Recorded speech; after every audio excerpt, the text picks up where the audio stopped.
Chapter 7. From him the whole body, joined and held together by every supporting ligament, grows and builds into itself up in love as each part does its work. Ephesians 4:16. It is time to leave the mysterious realm of the great white shark. After 2.5 long years, we are eager for new challenges and other distant lands to explore. My plastic cylinder lays on its side on the Alcyon's main deck inside a protective wooden cradle. When we reach Port Adelaide in South Australia, it will be sent back to the United States to be an exhibit for a future Cousteau museum. While checking the tie-down ropes to make sure they are secure, I notice a long jagged gouge in one of the hollow plastic tubes that frame the bottom of the cylinder. A flashed memory of a great white shark crashing into the bottom of the cylinder leaps to my mind. I remember my astonishment at seeing the great white shark pry the plastic tubes apart as she forced her massive head partially inside. In its frenzy to get at me, the shark chewed furiously on this too. After shaking the whole cage for several seconds, the shark abandoned its attempt to get into the cylinder when a lead ballast weight slid across the cage and hit it in the face. With my fingers, I lightly trace the deep scars in the plastic tube and think of the massive power of these tremendous jaws. Maybe one day I will be able to take my children to the Cousteau Museum and show them the plastic cylinder with its deep scarring from the shark attack. Leaving the cylinder, I stroll to the front of the ship for a last look at Dangerous Reef. The sun is setting into the sea beyond the sharp-edged shoal. I pass to watch a spectacular sunset as dazzling scarlet light flushes across the sky, washing pale white clouds with brilliant crimson. Then the rich colors slowly begin to fade into dusk like a swiftly receding tide. On the low-lying rocks of the reef, I see dark silhouettes of baby fur seals playing at the water's edge. As Alcyon sails away into the twilight, I think how lucky I am to have had this incredible opportunity, not only to dive with great white sharks, but as this expedition ends, soon another Cousteau adventure will begin. Walking to the plunging bow of the Windship, I find myself thinking about my very first scuba dive in the ocean. Can't help chuckling as I recall the extremely embarrassing day. It certainly wasn't the highlight of my diving career. After graduating from Hard Hat Diving School, I was sent to Point Mugu Naval Air Station as a support diver for the Explosive Ordnance Disposal Detachment. I was thrilled to be working with bomb disposal frogmen. My first diving assignment came just 2 weeks later. A team of divers had been requested by the Space Command at Vandenberg Air Force Base. One of their Minutemen missiles had malfunctioned right after launch. It had fallen into the ocean barely a mile offshore and was lying on the seabed, where it was a potential hazard to navigation. They wanted us to locate the 100-foot-long missile and blow it up. Talk about an adventurous first diving assignment. We arrive at the approximate dive site in our inflatable rubber boats on a blustery winter morning. The wind is throwing sea spray over the bow of our inflatable rubber boat as it plunges into an oncoming weather front. Wiping salt water from my eyes, I glance at a Navy minesweeper riding the heavy swells a quarter mile to our stern. The ship is using its powerful sonar to pinpoint the missile's exact subsurface location. When our rubber boat passes over it, Captain the Minesweeper radios us to drop a marker buoy. The buoy's rope, which is marked in 10-foot increments, hits bottom at 103 feet. Red Charlie Morgan, the officer in charge of our team, begins pulling on his black rubber hood, then looks over at me and casually asks, "You ready, diver?" I nod, but there is no way that I'm really ready for this. I feel my earlier enthusiasm failing before an assault of unexpected, gut-wrenching fear. I've never dived in the real ocean before. A surface chop is tossing the little rubber boat wildly about. With 90 pounds of scuba tank strapped on my back, I'm having a hard time just trying to keep my balance and not accidentally tumbling backwards into the water. I'm not even sure how to get off the boat. At the training pool, we always stood at the edge of the pool and jumped in, but our rubber boat isn't stable enough for standing in full dive gear. I decide I'd better ask, Charlie, how do we get out of the boat? Charlie looks at me like I'm a total idiot. You're kidding, right? One of the other divers comes to my rescue. Just lean backwards and let gravity do the rest. Charlie, who really thinks I'm just trying to be funny, laughs and then nods toward the water. Let's go. I watch him lean backwards and roll into the ocean swell. Well, that looks simple, I figured, and tried to copy his entry. Only it doesn't turn out to be simple at all. I didn't notice that Charlie had slipped a hand through his waist strap to hold his tanks firmly in place. When I hit the water, the tops of the unrestrained twin diving cylinders slam into my back of my head. The powerful impact momentarily fogs my brain and floods my dive mask. I'm trying to clear the water out of my mask and refocus my brain when Charlie impatiently surfaces next to me. Stop clowning around and get underwater, he orders. I nod reluctantly, then, with a last longing glance at the stormy sky, I take a deep breath and follow him underwater. As we swim straight down alongside the descent line, I feel icy fear spilling into my heart, in company with the cold water seeping down the back of my wetsuit. 103 feet is a long way beneath the surface, except for the simulated deep dives inside a pressure pot. I have never been beyond the shallow depth of the Anacostia River. The deeper we go, the darker it gets. And all at once, I'm thinking about all the marine monsters I've ever seen in low-budget Hollywood's horror films. I'm mentally conjuring up all kinds of sinister shapes in the dark gloom of the shadowy waters where the ocean bottom comes into view. It is a barren sand landscape, overcast by the twilights of the deep water. Charlie looks over at me and with hand signals asks if I'm okay. A vigorous side-to-side shaking of my head convinces him that I'm not. In fact, I am in serious physical distress. Though I'm breathing as deeply as I can, my regulator isn't delivering nearly enough air pressure. I give Charlie the emergency signal to hit my reserve air lever.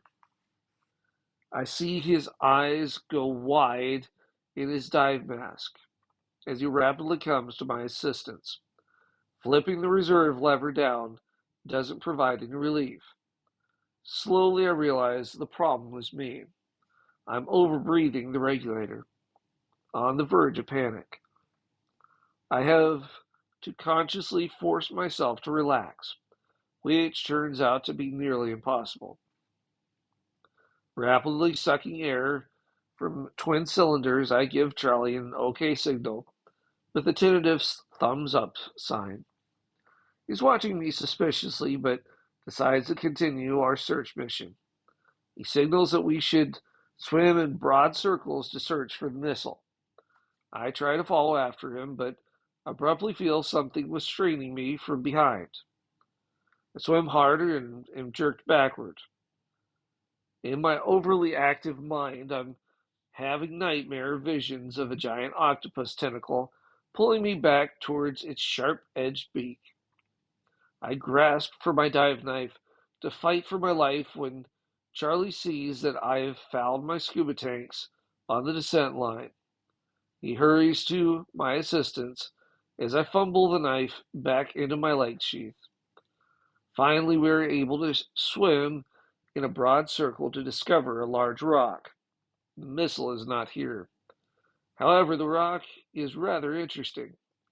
I'm feeling almost bold enough to want to explore it, but Charlie signals an end to the dive. As we begin our long ascent, I see something shiny falling back towards the bottom. I don't know what it is, nor do I want to know what it is. My whole concern is to get back to the safety of the surface. Back in the rubber boat, Charlie rips off his dive mask and demands, "What is wrong with you? You don't know how to get out of the rubber boat. You signal that you're out of air on the bottom, and you get tangled up in the only thing down there, our descent line."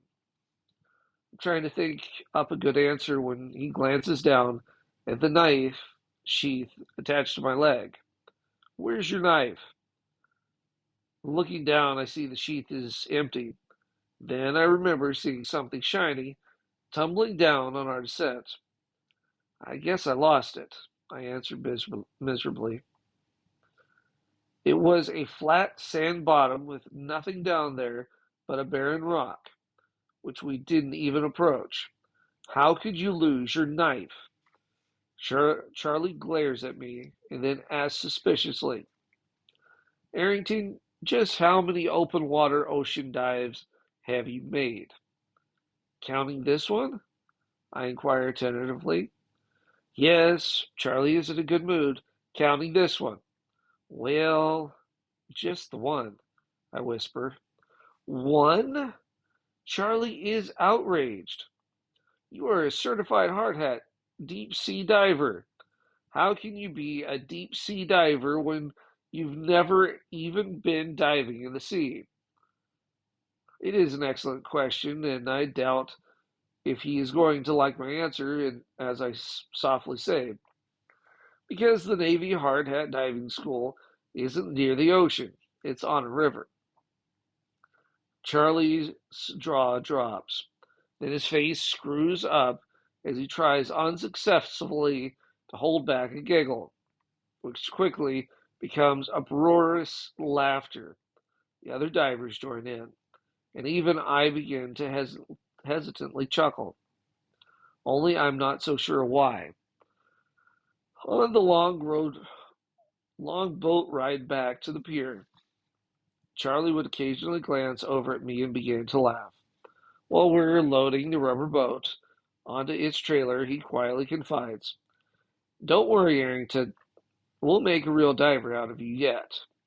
2 weeks later, as per Charlie's promise, I report to basic Phase 3 attack swimmer training. I arrive in the parking lot in a red Chevy van, which I'm converting into a camper. Outside, it looks like any other van except for two large brass portholes on the sides and a painting of King Neptune sitting on a seashell throne. On the inside, I've been indulging the kid in me. The interior looks like a sea cabin of an old sailing ship, with brass lanterns and a lot of intricate woodwork.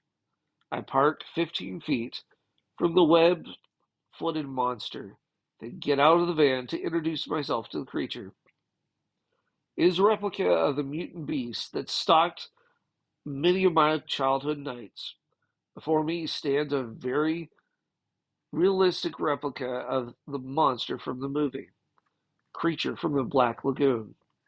The creature is holding a sign in its webbed claw that says, "So you want to be a frogman?" I reach out and touch the scaly skin of the creature.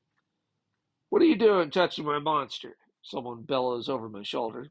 I spin around to see one of the most physically fit persons I've ever met glaring at me. "Who are you?" demands a square-jawed individual with piercing brown eyes. I snap to attention. "Petty Officer Arrington, reporting for attack swimmer training, as ordered, sir." "I'm Chief McNair, your instructor, bird brain." He looks me up and down. It is obvious he doesn't like what he sees. "Let me see your orders."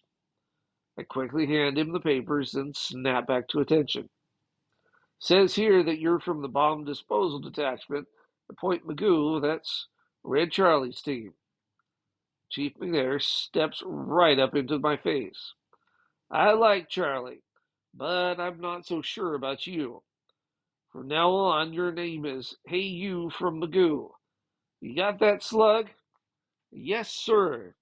I'm holding back a smile. I find that I'm liking Chief McNair. The raising he is giving me is just part of the training. My mom calls it a guy thing. Grabbing my sea bag, I begin walking towards the UDT school barracks.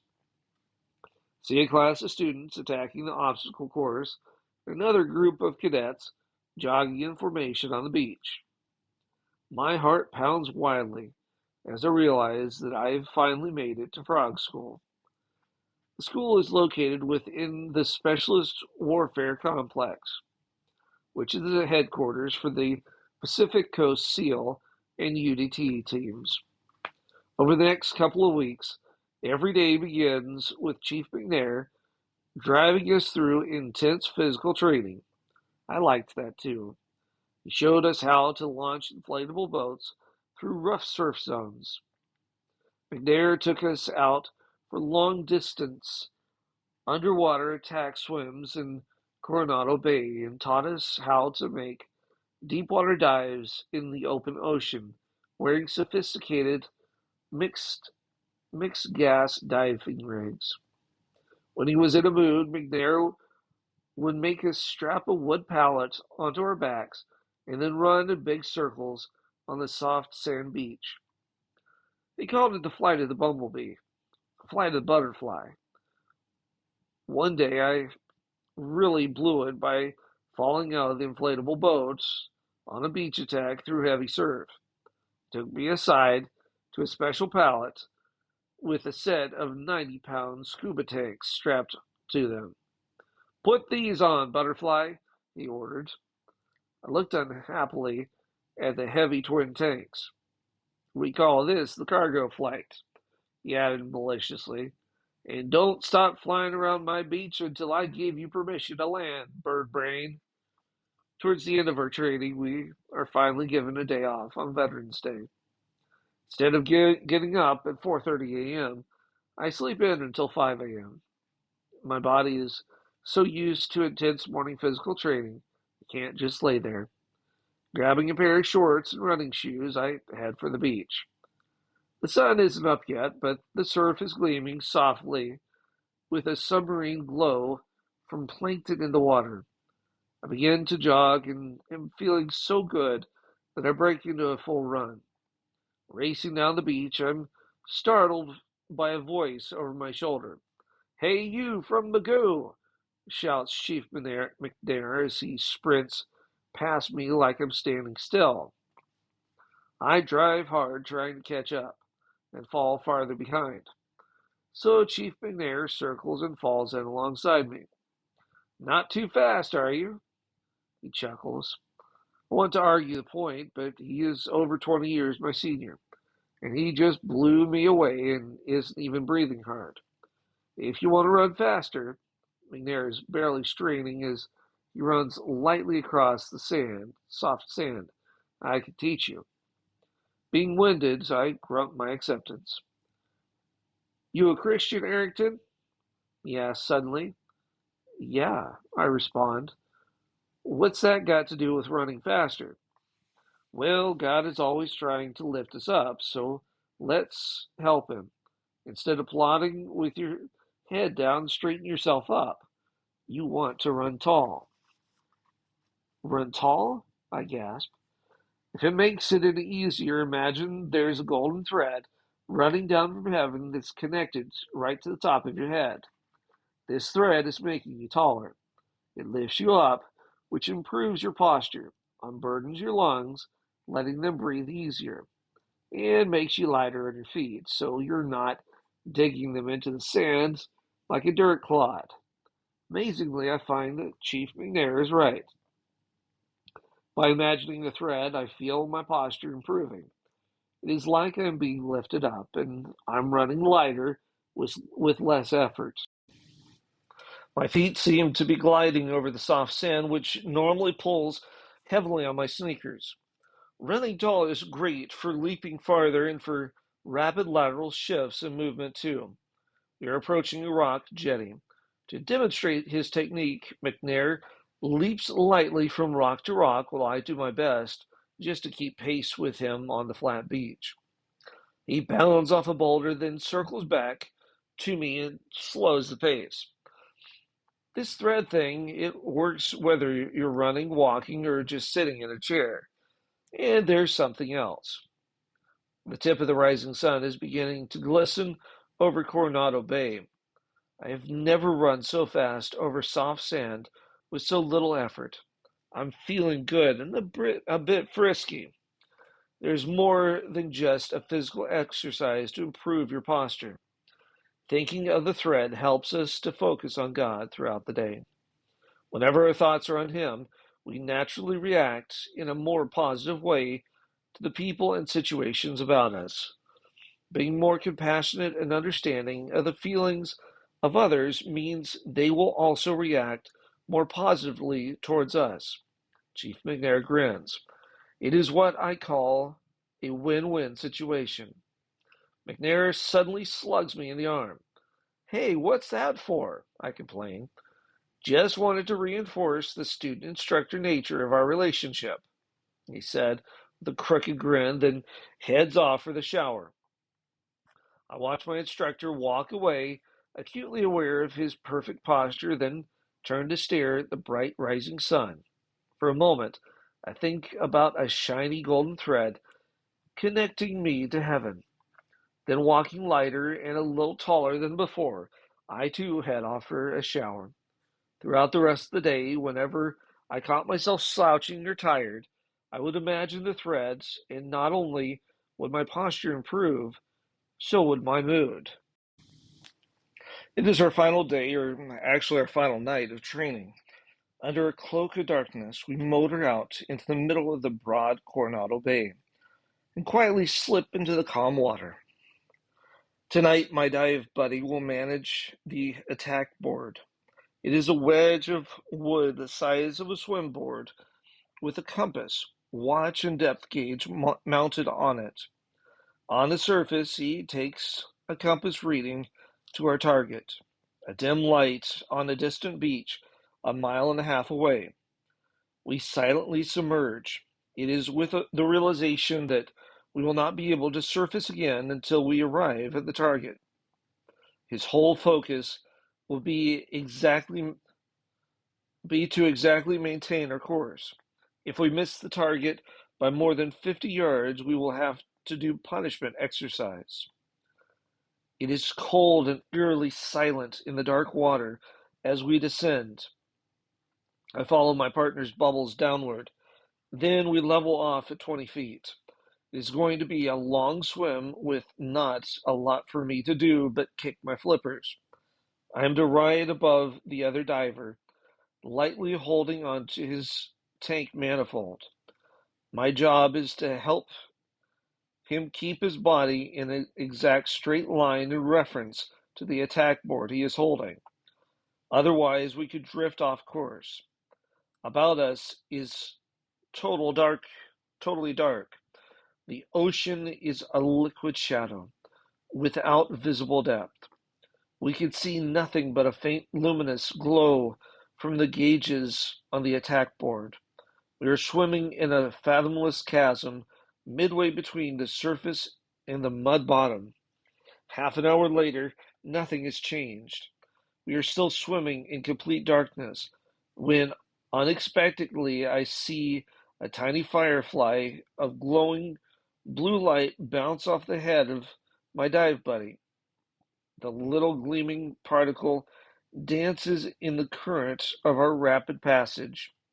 Startled, I wonder what it is, and glancing back along our wake, see a whole glowing trail of tiny glittering lights like a flock of fireflies. It's plankton. The answer to the mystery leaps to my mind. The tiny plankton have a substance inside them called liptophase, which reacts to stimulus by exciting a soft glow just like a firefly. As we approach the shore, the plankton become more dense. I am now watching long glowing wisps of blue light washing off my dive buddy.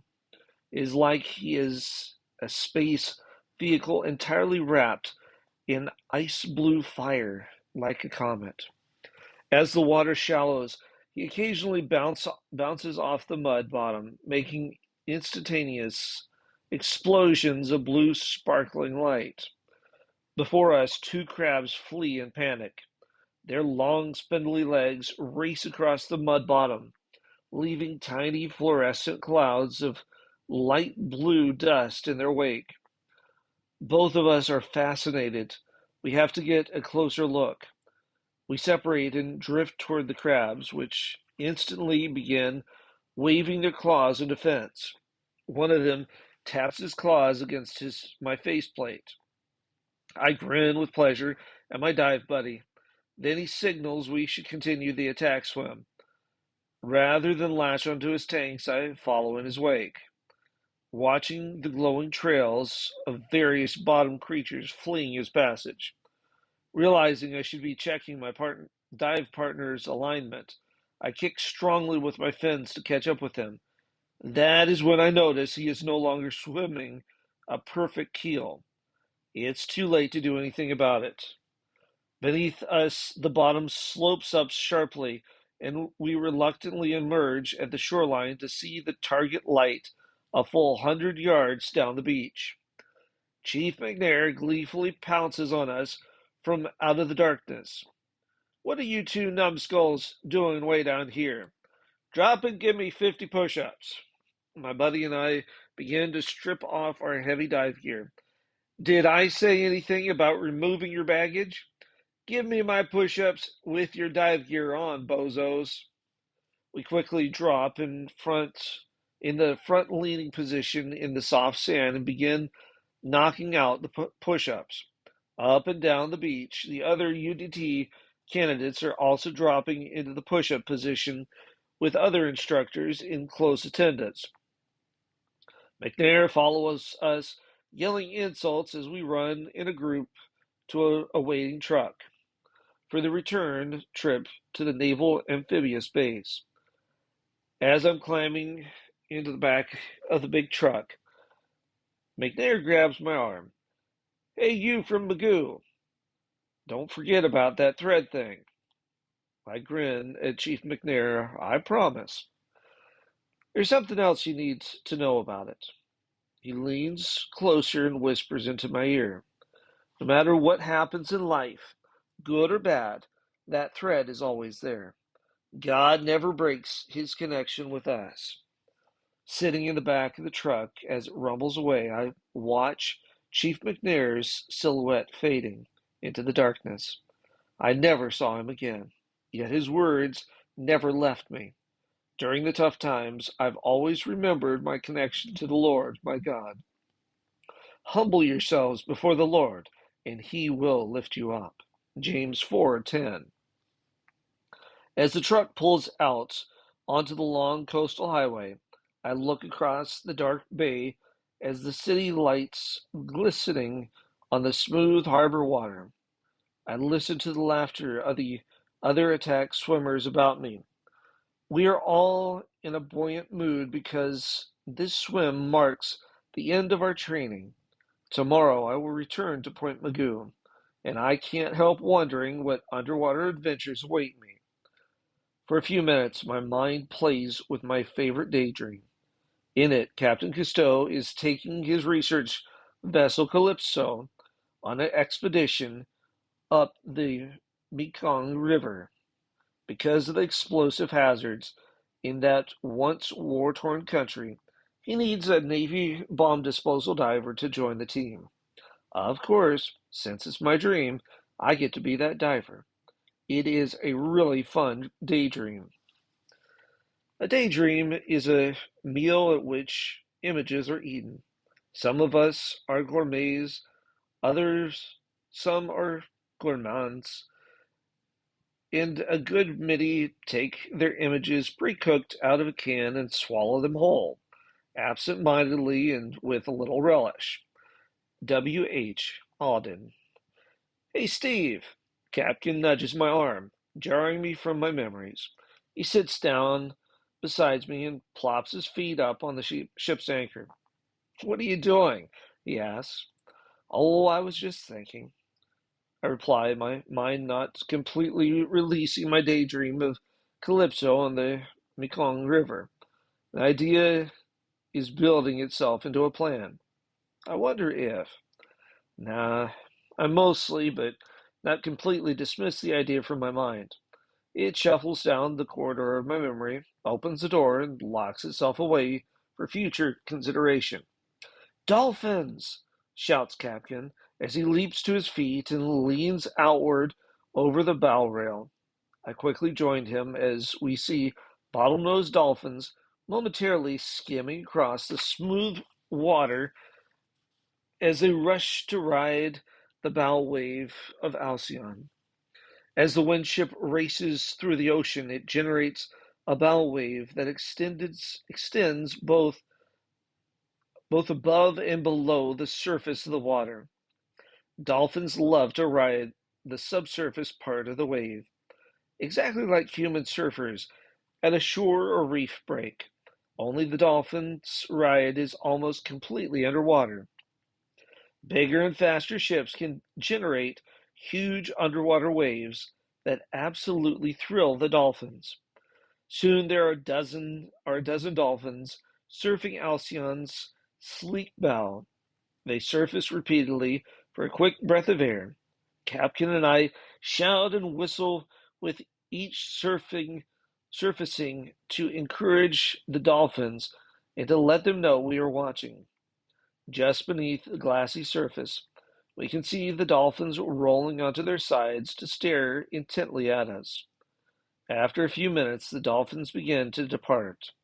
We watch them dropping away one at a time until there is only one. It surfaces for a breath, rolls on its side, and for an instant appears to be staring at Captain. Then, with a flick of its tail, the dolphin disappears. I'm about to say something to Captain about the wonder of the encounter, but he has gone absolutely white. What's wrong, Captain? I ask. You look like you just saw a ghost. I have. Captain staggers backward and sits down at the base of the turbo sail. That dolphin, the way it looked at me. Captain puts his hand on his face, as if trying to shut something out. When he pulls his hands away, I see my normal, buoyant friend looking very sad indeed. I had a dolphin look at me exactly like that one before. I was just a kid on a dive vacation with my father Jacques. But the fruit of the Spirit is love, joy, peace, patience, kindness, goodness, faithfulness, gentleness, and self-control. Galatians 5:22 and 23.